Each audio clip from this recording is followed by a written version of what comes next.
Hello everyone, welcome to this channel. इस video में हम अपनी तमिलनाडु बोर्ड हिस्ट्री की जो टेक्स्ट बुक सीरीज़ थी उसको कंटिन्यू करेंगे और आज के वीडियो लेक्चर में जानेंगे ऋग्वेदिक कल्चर के बारे में। इससे पिछली वाली वीडियोस में हम बात कर चुके हैं चारकोलिथिक और बाकी कल्चर्स के बारे में, तो उन वीडियोस को जाकर ज़रूर से देखें। आज की वीडियो बेसिकली होने वाली है ऋग्वेदिक कल्चर के बारे में। अब जो ऋग्वेदिक कल्चर है, जिसे ऋग्वेदिक सिविलाइजेशन भी बोला जाता है, सो ये जो कल्चर था बेसिकली ये टू ब्रॉड कैटेगरीज में हम क्लासीफाई कर सकते हैं, अर्ली वैदिक कल्चर और लेटर वैदिक कल्चर। अर्ली वैदिक कल्चर को ऋग्वेदिक कल्चर भी बोला जाता है, जैसे कि यहाँ पे आप देख सकते हैं टाइटल में। सो ऋग्वेदिक कल्चर बेसिकली अर्ली वैदिक कल्चर को रिप्रेजेंट करता है, क्योंकि ऋग्वेद जो था वो वेदास में सबसे पुराना था और सबसे अर्लीस्ट वेद है, इसलिए ऋग्वेदिक कल्चर को हम अर्लीस्ट वैदिक कल्चर भी बोलते हैं। और उसके बाद जो बाकी वेद्स हैं वो सब लेटर वैदिक कल्चर में आएंगे। अब ये जो हमने दो कैटेगरी बनाई वैदिक पीरियड की, एक तो अर्ली वैदिक कल्चर और दूसरा है लेटर वैदिक कल्चर, इनमें हमें दोनों में अलग अलग फीचर्स देखने को मिल रहे हैं। जैसे कि अगर हम बात करें अर्ली वैदिक सोसाइटी यानी कि ऋग्वेदिक कल्चर, तो यहाँ पर सोसाइटी बड़ी सिंपल है। लेकिन जब हम डिस्कस करेंगे लेटर वैदिक सोसाइटीज़ या लेटर वैदिक कल्चर, तो आप देखेंगे कि सोसाइटी कॉम्प्लेक्स होने लगी, जो कि 6th सेंचुरी BC जब महाजनपदास आते हैं उसके बाद और ज़्यादा कॉम्प्लेक्स हो जाती है। यानी कि ऋग्वेदिक सोसाइटी बड़ी सिंपल सोसाइटी थी। चलिए अब अपने डिस्कशन को आगे बढ़ाते हैं। यहाँ पे बात की गई है Rigvedic Samhita is the earliest text that relates to the early Vedic period. जो कि हमने देखा तो ऋग्वेदिक जो कल्चर है वो सबसे पहला कल्चर है वैदिक कल्चर का, और इसके बाद आता है लेटर वैदिक कल्चर। और ये कब से कब तक रहा? 1500 ईसा पूर्व से 1000 ईसा पूर्व के बीच में। ये हमें ध्यान रखना है टाइम पीरियड। और अब बात कर लेते हैं इसकी ज्योग्राफी की। तो ज्योग्राफी अगर आप मैप में यहाँ पर देखें तो ये आप देख पाएंगे कि ये नॉर्थ वेस्ट इंडिया का पोर्शन कवर करा हुआ है। एंड यहाँ पे आप देखेंगे तो पंजाब, अफगानिस्तान का कुछ पोर्शन और मोस्टली पाकिस्तान का सिंधु रिवर के आसपास। तो आप कह सकते हैं अगर हम बात करें इसके सेंटर की या इसके यानी कि किस जगह पे ये लोकेटेड था अर्ली वैदिक कल्चर, तो वो है सप्त सिंधु वाला रीजन, यानी कि आप कह सकते हैं बेसिकली पंजाब, पाकिस्तान और अफगानिस्तान वाला रीजन। और लेटर वैदिक कल्चर में हम देखेंगे ये माइग्रेट कर जाते हैं गंगा वैली में, यानी कि यहाँ पर अगर आप देखें। सो ये हमें समझना है, यही इसकी ज्योग्राफिकल फीचर है बेसिकली। तो अगर हम इसके ज्योग्राफी की बात करें तो ये कहाँ पर लोकेटेड है? अफगानिस्तान, पाकिस्तान, पंजाब और कुछ कुछ पार्ट्स वेस्टर्न उत्तर प्रदेश की। अब बात कर लेते हैं दासास और दासूस, ये क्या है? सो बेसिकली एक सोशल कैटेगरी है, इसको देख लेते हैं। The Rig Veda speaks about not only the Aryans but also about the non Aryans whom the Aryans encountered in the India. तो बेसिकली दासास कौन है? वो लोग जो कि आर्यंस नहीं है, क्योंकि जो ऋग्वेद है वो किसने लिखा है? आर्यंस ने लिखा है। किस में लिखा है? संस्कृत में। सो बेसिकली जो ऋग्वेद है, ऋग्वेदिक कल्चर है, उसमें जो आर्यंस हैं वो नॉन आर्यंस को क्या बोल रहे हैं? दासूस। जो कि स्किन उनका कलर कैसा था? डार्क स्किन थे और नेटिव थे। When the Rigvedic people moved into the India, they came into conflict with the people whom they referred as a Dashus and Dasas. Evidently, the Aryans differentiated themselves from the dark native people who had different cultural practices and how to maintain their distinction. So यहाँ पे पूरी जो बात की गई वो यही है। तो दासा टर्म्स बेसिकली या दास्यूस टर्म जो बेसिकली इस्तेमाल की गई, वो किन के लिए इस्तेमाल की गई है? नॉन आर्यन लोगों के लिए, यानी कि इंडिया के नेटिव लोगों के लिए, मूल निवासियों के लिए, इंडिया के असली लोगों के लिए। और जो आर्यंस थे वो कौन थे? फॉरेनर्स, ऐसा यहाँ पे बात की गई है। तो आर्यंस अपने आप को यहाँ के जो इंडिया के असली नेटिव लोग थे, मूल निवासी थे, उनसे अपने आप को डिफ्रेंशिएट करने के लिए कौन सी टर्म का इस्तेमाल कर रहे हैं? दास्यूस। खुद को आर्यंस बोल रहे हैं, उन लोगों को दास्यूस बोल रहे हैं। ये आई गेस ये क्लियर है। अब बात कर लेते हैं पॉलिटी और पॉलिटिकल क्लैशेस के बारे में। तो अगर यहाँ की पॉलिटी की बात करें तो आपके मन में क्वेश्चन आना चाहिए कि जो अर्ली वैदिक कल्चर था, क्या यहाँ पे मोनार्की थी या डिक्टेटरशिप थी या फिर डेमोक्रेसी या रिपब्लिक था? तो वो जानते हैं, चलिए। The concept of the polity developed in the Rigvedic time. Various units of habitation and divisions such as the janas, which the ganas, gramas, kulas are referred in the Rig Vedas, and the Veda speaks about the Aryans and their enemies and the battle. So basically यहाँ पे जो बात की गई है, सबसे पहले तो यहाँ पे बात की गई है अगर पॉलिटिकल कैटेगरी की बात करें, पॉलिटिकल यूनिट्स की बात करें, जैसे आज हम देखते हैं ना इंडिया एज अ नेशन है, पूरा एक सेंट्रल यूनिट है, उसके बाद प्रोविंसेस आते हैं, स्टेट्स आते हैं, जैसे दिल्ली, पंजाब, हरियाणा, ये सब। उसके बाद इनमें डिस्ट्रिक्ट्स आते हैं और डिस्ट्रिक्ट्स के बाद विलेजेस आते हैं। लेकिन क्योंकि अभी हम सबसे पुराने समय की बात कर रहे हैं, एंशियंट इंडिया में वैदिक कल्चर की बात कर रहे हैं, तो यहाँ पे ये सब नहीं था और यहाँ पे बड़ी सिंपल यूनिट्स थी। जैसे कि हम देखेंगे जनास। अब जना बेसिकली क्या है, हो सकता है कि एक टेरिटरी को के लिए इस्तेमाल की गई हुई टर्म। जनास बेसिकली एक टेरिटरी जैसे आप समझ सकते हैं, जो हो सकता है डिस्ट्रिक्ट जितनी बड़ी हो या ऐसे छोटी, क्योंकि उस समय पे कोई कंट्रीज़ नहीं थी, कोई नेशंस नहीं थे। और उसके बाद जो ग्रामर टर्म है वो इस्तेमाल की गई विलेजेस के लिए। लेकिन ये भी ध्यान रखें, उस समय के जो विलेजेस थे वो आज के विलेजेस से बहुत अलग हैं। उस समय के विलेजेस में बहुत सारी जॉइंट फैमिलीज रहती थी।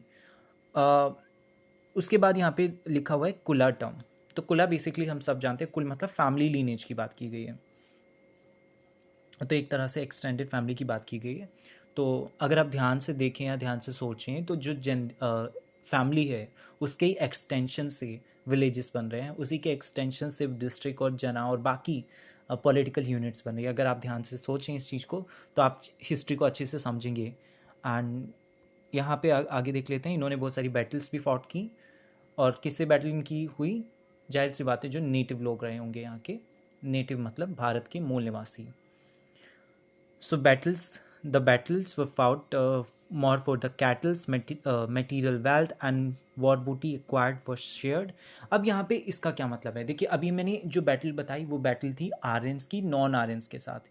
क्योंकि आर्यंस जब आए थे, क्योंकि आर्यंस फॉरेनर्स थे, तो जब इंडिया में आए तो जो नेटिव लोग थे उनसे इनका क्लैश हुआ, वो बैटल्स हुई। लेकिन जब ये इंडिया में आके सेटल डाउन हो गए तो आर्यंस आपस में भी लड़ने लगे।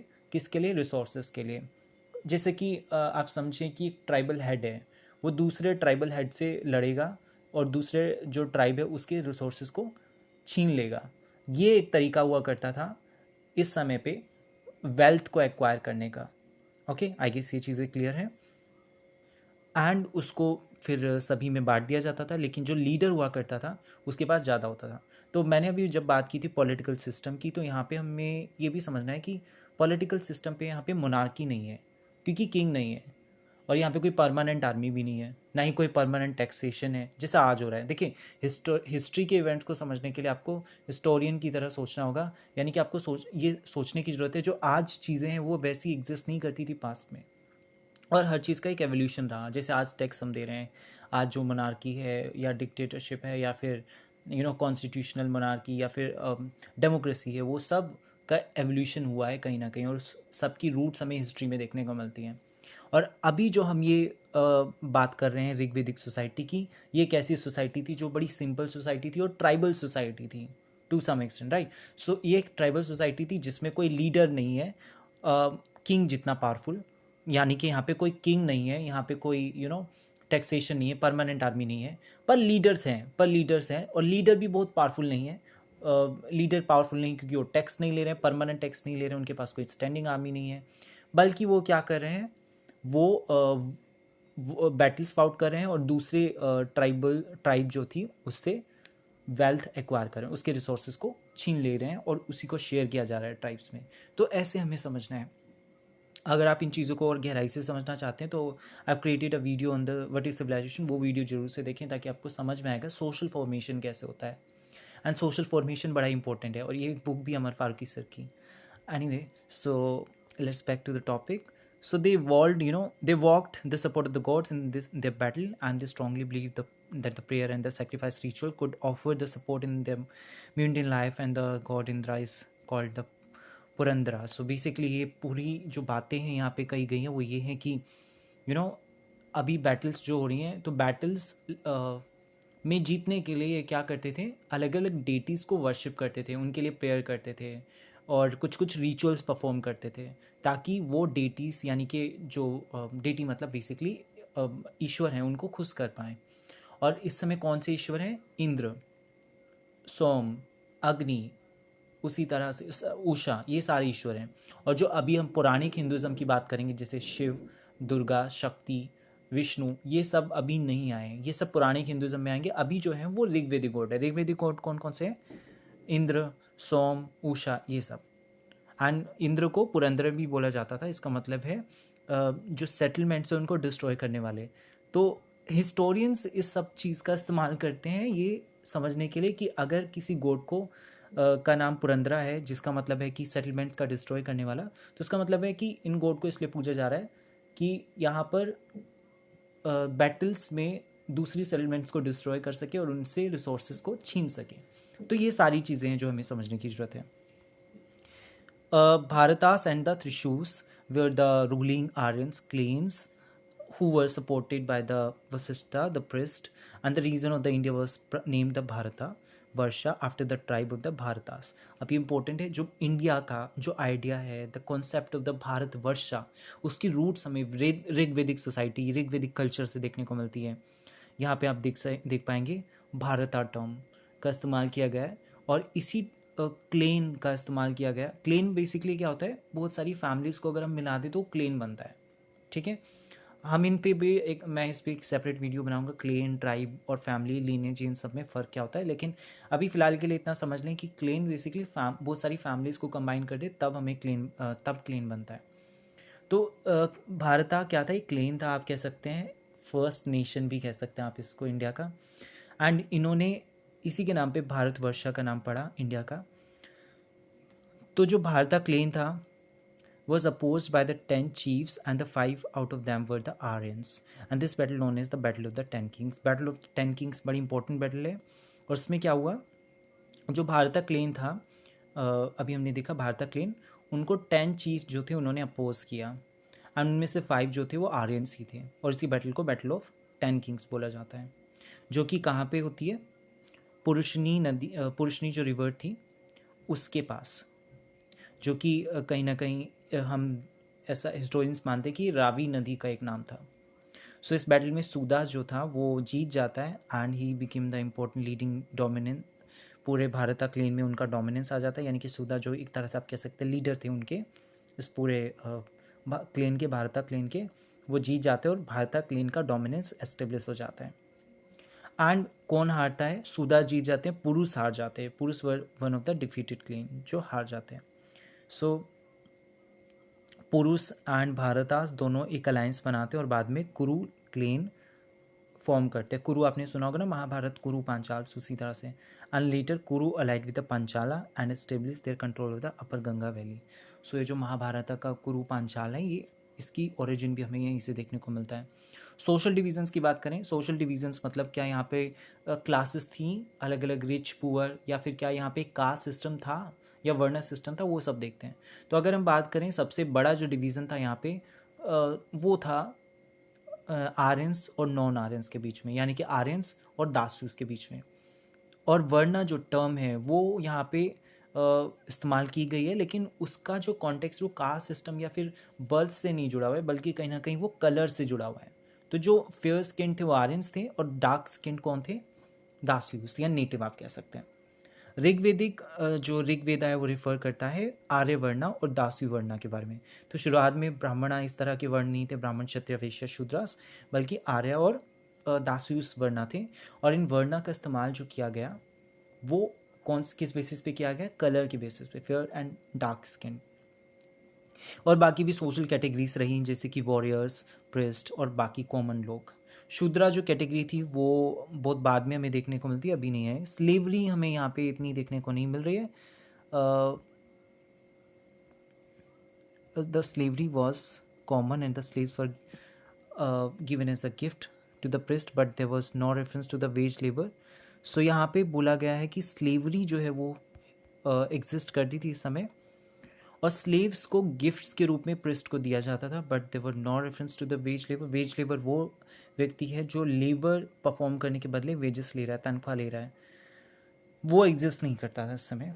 हॉर्स ड्रॉन चैरियट्स हमें देखने को मिल रहे हैं, बाकी चीज़ें। अब यहाँ पे पुरुषा सूक्ता का जिक्र किया गया है, जो कि बताता है किस तरह से 4 वर्णास का इमर्जेंस हुआ, ब्राह्मण, क्षत्रिय, वैश्य एंड शूद्रा।